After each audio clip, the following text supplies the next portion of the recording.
Here we are in Wimbledon, and guess why Steve Flink is wearing a raincoat? And we are under an umbrella. It's new, it's brand new. It's raining in Wimbledon. It has been raining the whole first week. I want to say, here we are with my old friend, colleague, and Hall of Famer, Steve Flink. Ciao, Steve. Ciao, Ubaldo. The raincoat is to protect my sport coat underneath it. Yeah. Well, you wouldn't like to your jacket to get wet. Right. Anyway, what happened the first week in Wimbledon? We have the players who are in the quarters of finals. Well, of course, do we want to look back first or are we looking forward? Well, we look back for a sec. Yeah. You saw Djokovic last night. Yes. He beat quite easily Olga Rune, who, in my opinion, is not doing as well as I was expecting 1 year ago. Completely agree. He was in the quarterfinals a year ago, lost to Alcaraz, and then had a bad spell. Started to play better late last year, but he is struggling. You're right. And Djokovic was very up for that match because he was only 3-2 against Rune heading into that match last night. Couple of tough matches last fall, but he beat him 6-3, 6-4, 6-2. A really comprehensive beating that he gave Rune. Yeah, and it wasn't. It wasn't completely expected if you think that Djokovic had the surgery just 3 weeks ago. I mean, it's almost a miracle that he can run like he's doing. Well, I think he's gotten. It looks to me like he's a little more comfortable with the movement with each and every match. Each round, it gets a little bit better, and he's a little less worried in the back of his mind about what might happen. And he had a couple of falls yesterday in that match, but still got up, and there was no sign of needing to call a trainer or any concern for him about the state of the knee. So that was good news for him. It was good news, and he was also showing his usual personality, is reacting to some people, some crowd, which wasn't too fair to him. What do you think? No, it's true, and they were chanting Rune, Rune, but it sounded like they were booing Djokovic. He made that comment to them after the match. Frankly, I think he's right. I think they were doing it as much to get under his skin as they were to try to encourage Rune.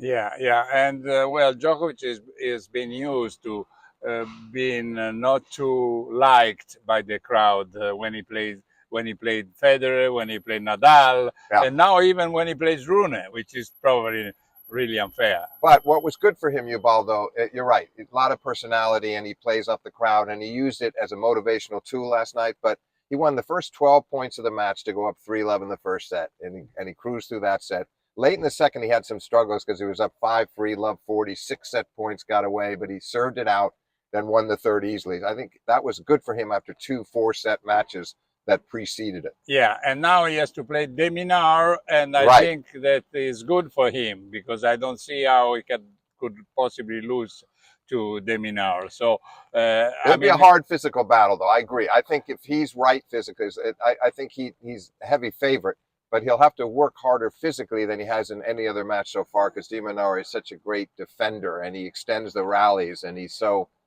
determined. He's a real pro, but Djokovic does everything better than Minaur. Yeah, and then he has won this tournament only 7 times. Only. Yeah. Okay, listen, and then we had Musetti yesterday beating Pericard. Yes, and you're going to talk about that because I saw bits and pieces, but he's the Italian player. That's your territory. Speak. Well, but I must say that his opponent, Pericard, is still very inexperienced. He has a great serve. He's the leading on aces, even if he lost 107, I think, in few matches.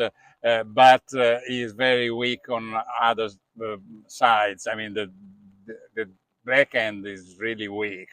And so anyway, for Musetti, after he lost the first set, was easy 6-3, 6-3, 6-2, the second, third, and fourth set. And now Taylor Fritz for him. Yeah, which I think is favorite. I mean, yes.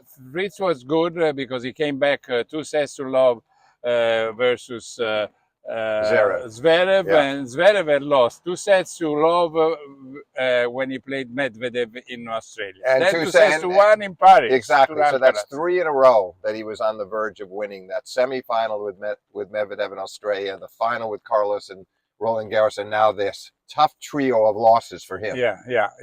Anyway, so While we are running out of time, I want just to remind all people who are listening to us and they have the patience to listen even to Steve Flink that they should subscribe to our YouTube Ubi Tennis site with an app.